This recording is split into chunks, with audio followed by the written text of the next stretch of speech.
Pessoal, sejam bem-vindos ao canal Física no Cerrado para mais um vídeo. Dentro da proposta do canal, vocês sabem, né, que estou resolvendo questões do Enem, dando uma ênfase na revisão dos conteúdos relacionados, né, de acordo com o que apresenta ali a questão para a gente, certo?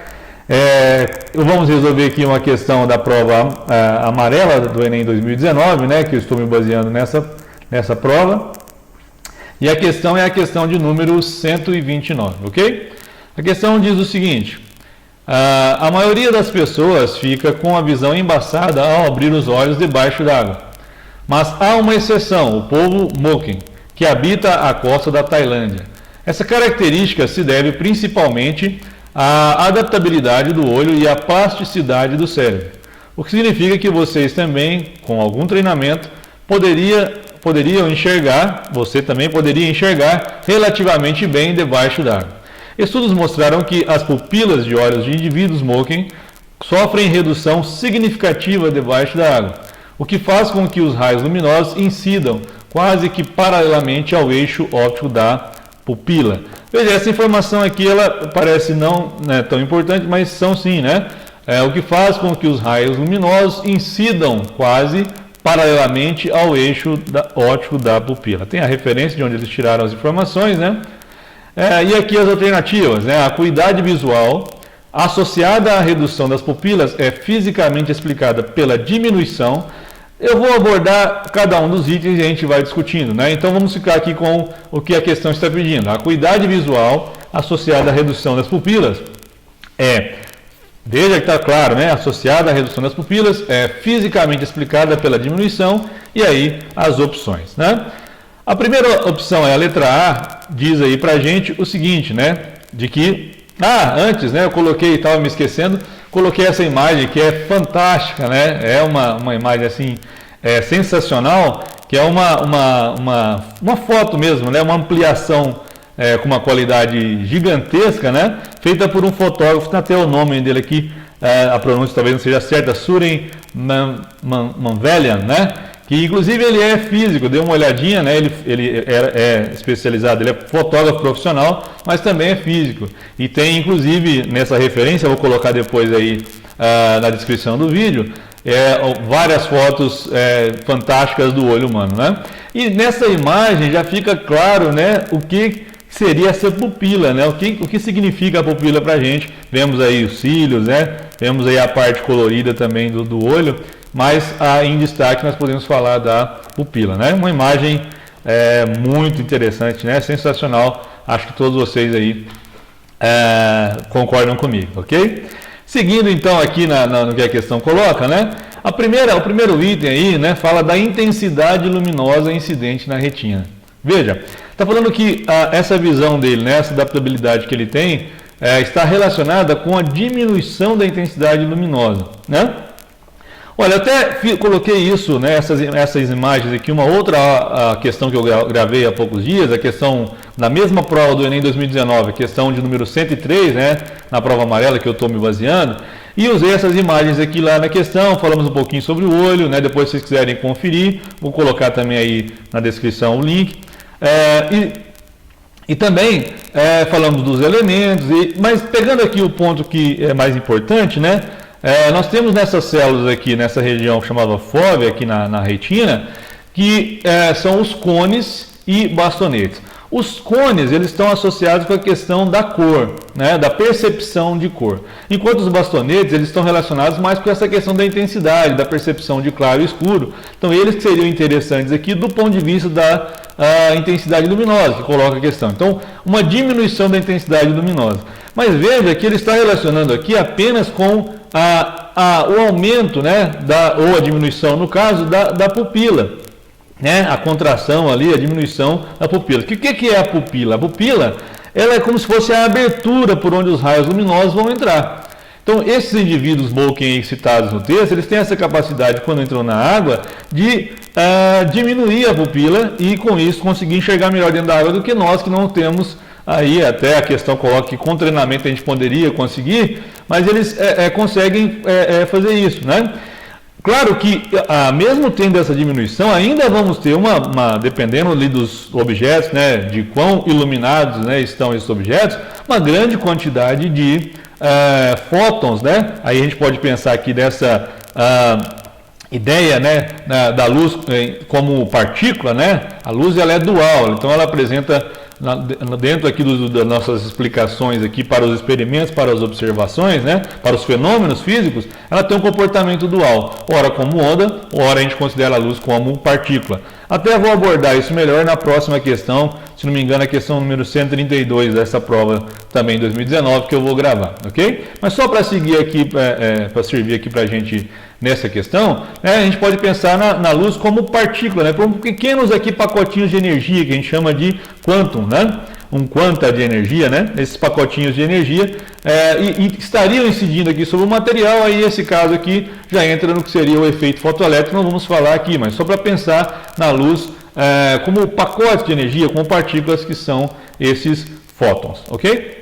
É claro que eu ainda vou ter uma grande quantidade, então, de fótons entrando aqui, sensibilizando os bastonetes. Então, não é que essa diminuição aqui vai favorecer eles enxergar debaixo d'água. E, por outro lado, também, é preciso que tenha uma quantidade mínima de fótons, né? Já tem ali também a absorção e tudo relacionado, mas a quantidade mínima de fótons que atinjam essas células, esses bastonetes, né?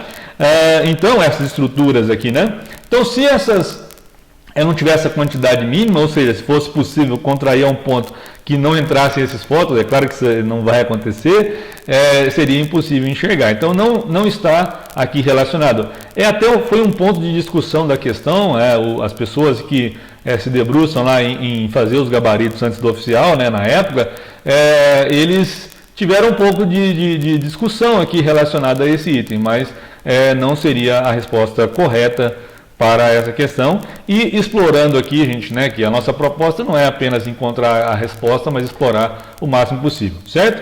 Então, essas células, essas estruturas, né, como eu já falei em outro vídeo, né, na questão 103, os cones, né, estão relacionados com a percepção de cor, enquanto os bastonetes relacionados com a percepção aí de claro e escuro, com a intensidade da luz, ok? O item B, ele associa isso à difração dos feixes luminosos que atravessam a pupila, né? Mas o que é a difração? A difração é a capacidade aí, né? É o fenômeno aí que está relacionado com a ondulatória, que quando eu tenho uma onda, que o comprimento de onda, lembrando que comprimento de onda a gente pode pensar como a distância entre duas cristas consecutivas, né? Em dois vales consecutivos, aqui a gente poderia associar essas marcações que nós temos, né? Quando essa abertura, ou um obstáculo, que também pode ser, ele tem dimensões comparáveis, né, ao comprimento de onda, quando a onda passa por essa abertura, ou passa, né, ali, incide naquele obstáculo, ela vai sofrer difração, certo? Então, só faria sentido, né, a gente relacionar aqui com difração, se o comprimento de onda da luz ele fosse da ordem ali de grandeza do diâmetro da pupila, né? Só que não é. A pupila, ou melhor, o comprimento de onda aqui primeiro da luz está em torno aí na faixa aí de 400 a 700 nanômetros, né? Enquanto o diâmetro da pupila em condições extremas, né, estaria aí de 1,5 milímetros a 8 milímetros, certo? Então veja, o diâmetro da pupila é muitas vezes maior, né, do que o comprimento de onda da luz visível, certo? Aqui a gente pode falar de uma diferença de 4 ordens de grandezas aqui, tranquilo, né, em relação ao comprimento de onda da luz e o diâmetro da pupila. Então é claro que a difração, ela não ela não é um fenômeno correto para a gente explicar o que está acontecendo aqui, ok? E outra questão também, né, o fato dessa diferença aqui ser tão grande, né, e o fato de que para que eu consiga observar a difração da luz, eu teria que ter uma fenda, então, muito pequena, né, ou um certo obstáculo ali para a gente poder observar isso, faz com que a gente trate a gente possa tratar ali a propagação da luz, por exemplo, utilizando a ótica geométrica, que é o que a gente faz para explicar a propagação ali da luz, a formação de imagens, né, em espelhos e em lentes, né, também analisar ali problemas de visão. Então, a gente pode fazer isso porque esse fenômeno aqui não seria relevante devido a essa diferença, ok? Então, esta também não serviria para a gente. Uma diminuição, então, da intensidade dos feixes luminosos em uma direção por polarização, né?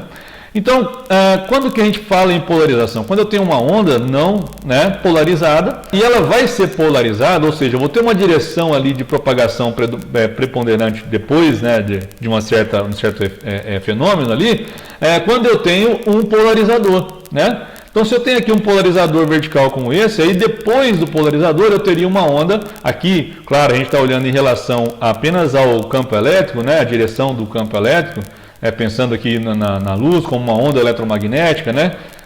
Então, ao passar aqui por esse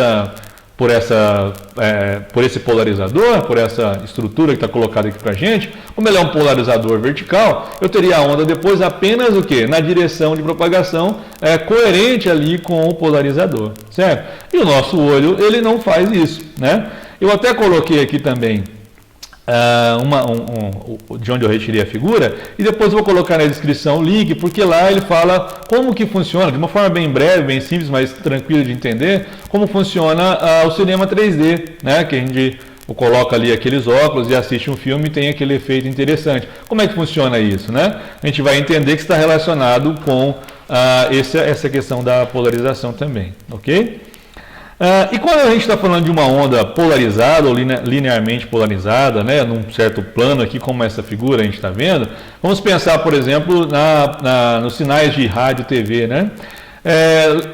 Quem for um pouquinho mais velho aí, para usando aquelas antenas que a gente colocava em cima da casa, mais antigas, quando o sinal não estava muito bom, a gente subia lá em cima, né, da casa e começava a girar a antena, enquanto o outro estava ali embaixo gritando se tinha melhorado ou não a recepção do sinal. O que a gente estava fazendo ali é tentar colocar a antena numa certa posição que conseguiria recepcionar de forma adequada essa onda que chegava até a gente, né, emitida ali pela rede, pela transmissão, né, pelo transmissor daquela emissora que a gente está querendo sintonizar, e eu colocar a antena na posição correta para receber aqueles sinais e ter ali uma boa qualidade de imagem, certo? Então, esse é um exemplo de onda polarizada, né? No caso das transmissões aí de rádio, ondas de TV, ok? Então, para a gente também aqui não seria relevante nesse caso. Do desvio dos feixes luminosos, então a diminuição do desvio dos feixes luminosos refratados do interior do olho. Voltando aqui para a nossa figura, né, uma outra questão aqui interessante que nós temos, outra estrutura importante no olho, é a nossa lente natural, né, o cristalino, né? Então, quando os raios de luz eles passam através do cristalino, uma pessoa que tem a visão normal, não tem nenhum problema de visão, né, nenhum, entre aspas, defeito na estrutura do olho, né, não tem nenhum problema ali que atrapalhe a pessoa enxergar bem, né, sem a utilização de artifícios, como o meu caso. Então, o que acontece? Quando os raios passam através do cristalino, eles vão convergir para a retina, para onde eles devem ser projetados, e aí nós temos lá aquelas estruturas, né, que vão fazer aí digamos, a captação desse sinal e através do nervo óptico transferir para o cérebro, que é onde a gente vai realmente enxergar como a gente precisa, vamos dizer assim, né? Mas quando a pessoa tem algum problema de visão, lógico aqui a nossa intenção é explorar ao máximo, né? O que vai acontecer? Ele pode ter esses raios, né, que atravessam aqui o cristalino, eles convergindo para um ponto que não seja na retina. Aí é onde a pessoa precisa utilizar algum artifício, né? Neste caso aqui, por exemplo, seria um olho de um indivíduo que tem hipermetropia. Vejam que os raios, eles a gente fizesse aqui a projeção, né, eles não se encontram, né, eles não vão convergir ali para uma região da retina, mas atrás do olho, que seria isso, fazendo a projeção, né? Então veja que aqui, isso obviamente iria prejudicar a visão dessa pessoa. Geralmente não, né? As pessoas que são hipermétropes, né, têm hipermetropia, elas têm dificuldade de enxergar objetos próximos, né? Não vou aqui me ater a todos os problemas de visão, né? Só pegando o mais importante e explorando aqui para a gente na questão. Já uma pessoa que tem a miopia, que inclusive é o meu caso, né, ele tem dificuldade de enxergar objetos que estão mais distantes. Então, quando esses raios aqui atravessam a nossa lente, né, o cristalino aí, eles convergem para um ponto antes da retina, né? É claro que os raios vão continuar propagando e eles vão atingir ali a retina. A gente vai enxergar, eu consigo enxergar sem óculos, mas claro que é muito ruim a minha visão quando eu não estou utilizando as minhas lentes adicionais. Então nós já temos uma lente aqui que a gente utiliza, né? Ou melhor, que a gente natural, que nós já viemos de fábrica com ela, né? Mas nós usamos lentes corretivas, que é o que são os óculos, por exemplo, ou outro tipo de lente, né, que as pessoas costumam utilizar. No caso da pessoa que tem hipermetropia, ele utiliza um óculos, né, com lente convergente, para que aí sim esses raios, associando aqui a outra lente natural, né, possam convergir para a retina. Quem tem a miopia utiliza a lente divergente, né? Tem até uma piadinha infame que eu sempre gosto de dizer, que quem tem miopia não é muito bom quando vai no zoológico, né? Uma vez que ele usa lente divergente, né? É ridícula, mas a gente sempre gosta de contar. E aqui para a nossa questão também, aí já voltando um pouquinho no que estava, né, pedindo aqui para a gente e explorando mais um ponto, é importante se lembrar das condições de nitidez de Gauss, né? Então, para que a gente tenha nitidez, as lentes elas devem ser delgadas, né? Ou seja, elas devem ser finas. Ou o que significa isso aqui de uma forma um pouquinho mais bem definida? Elas devem ter o raio muito maior, né, do que a espessura. O raio de curvatura dessas lentes deve ser muito maior do que a espessura, e aí essa é a condição para que a gente tenha uma boa nitidez, ok? E outra condição é que os raios incidentes devem estar próximos ao eixo principal e pouco inclinados em relação a ele. Então veja só, a gente chama de raios paraxiais, né?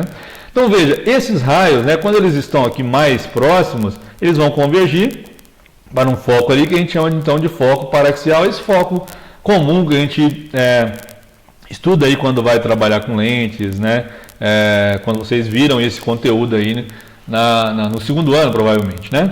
Agora, se a gente pegar raios aqui muito mais distantes,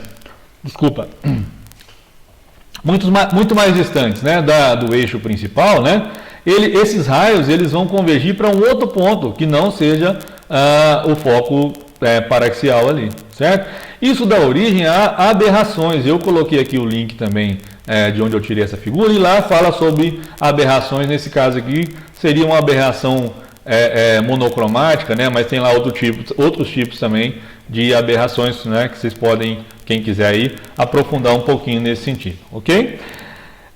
Beleza, então veja só que aqui já começa a bater, né? Que, olha, lá quando ele diminui vou pegar uma foto aqui, uma melhorzinha, né? Quando ele diminui aqui o tamanho da pupila, é claro que vai diminuir aqueles raios que estariam aqui não paralelos ao eixo principal, e também aqueles que estariam muito mais distantes do eixo principal. Então vão sobrar aqui raios, aqueles que estão próximos, né, ali, e com uma inclinação menor em relação ao eixo principal. Então é isto, né, que é importante aqui para que eles tenham uma boa nitidez e consigam então driblar, vamos dizer assim, uma certa limitação e enxergar bem debaixo d'água, ok? Então já adianto que essa será a resposta correta aí para a gente. Mas só para explorar aqui um pouquinho mais ainda, vamos aqui, deixa eu só colocar aqui uma outra coisa para a gente, né? Para a gente dar uma olhadinha nessa questão na questão da refração, tá? Então, para a gente explorar legal, né? O que é a refração? Então, a refração, aqui eu já vou fazer aqui uma questão de teoria aqui, né? Uma questão teórica que às vezes é mal entendida, né? Mal colocada para a gente, né? Mas veja só, eu tenho aqui um raio, né, de luz. Ele incide aqui numa superfície, né, de separação, né, entre dois meios. Aqui em cima eu teria o ar, né, embaixo a água. E quando esse raio ele passa de um meio para o outro, nesse caso aqui, a gente vê que ele está sendo desviado, né? Parte está sendo refletida, parte está mudando de meio, e aqui nesse caso está sofrendo desvio. Então, qual que é o problema aqui que eu acho, né? É que muitas vezes se limita a dizer que está acontecendo refração quando está acontecendo desvio, mas isso não é verdade, né? A refração, ela é a mudança de meio. Então, se eu coloco, aqui a gente pode brincar, né, com essas coisas, né? Se eu coloco aqui a minha fonte, né, emitindo aqui nessa maneira, aqui não tem desvio, porque o raio está sobre esse eixo que a gente chama de normal. Mas ainda assim, existe mudança de meio, né? Do ar para águas, consequentemente nós temos o que a gente chama de refração. A gente observando aqui de uma outra forma, né, através de frentes de onda, veja só, que quando... olha as distâncias aqui que nós temos, né, entre duas consecutivas, né, antes e depois, né? Então isso é uma característica que essa onda está sofrendo refração, certo? Se eu coloco aqui, ó, naquela direção, né, coincidindo também com a normal, não sofre mais desvio, mas como continua mudando de meio, continua acontecendo o quê? Continua acontecendo a refração, tá certo? Então já desconstruí aí algo que às vezes é mal colocado, né? É que não tem que necessariamente acontecer desvio, mas houve mudança de meio, aconteceu a refração. Então o que está associado é isso, o que é importante é isso aí. Então, voltando aqui ao contexto da questão, né? A gente estava analisando, faltou um último item aqui para a gente finalizar a questão, né? Que dizia o seguinte. Que esta melhoria, né, que ele teria se devia a uma diminuição na reflexão dos feixes luminosos no interior do olho. Essa não faz muito sentido aqui já, e a gente já sabe também que a alternativa, qual é a alternativa correta, né? Mas só para a gente explorar isso aqui também um pouquinho, lembrar das leis da reflexão, né? Quais são as leis da reflexão? Que o raio incidente, o raio refletido e a normal, eles estão no mesmo plano, e também que esse ângulo de incidência, ele deve ser igual aqui ao ângulo de reflexão, certo? Aproveitar então este item aí para a gente relembrar isso. Mas do ponto de vista da questão, esse item não tem relevância para a gente, tá ok? Voltando aqui então à questão, né? A acuidade visual associada à redução das pupilas é fisicamente explicada pela diminuição. Vimos que não é da intensidade, não é relacionada à difração, não é da intensidade dos feixes luminosos em relação à direção de polarização, não fazia sentido também. A alternativa correta aqui é a letra B, né? Devido à diminuição do desvio dos feixes luminosos refratados no interior do olho, ok? Eu espero que vocês tenham gostado, né? Que vocês possam aí compartilhar com os colegas de vocês, se inscrever no canal, marcar ali as notificações para receber novos vídeos, né? E até o próximo vídeo.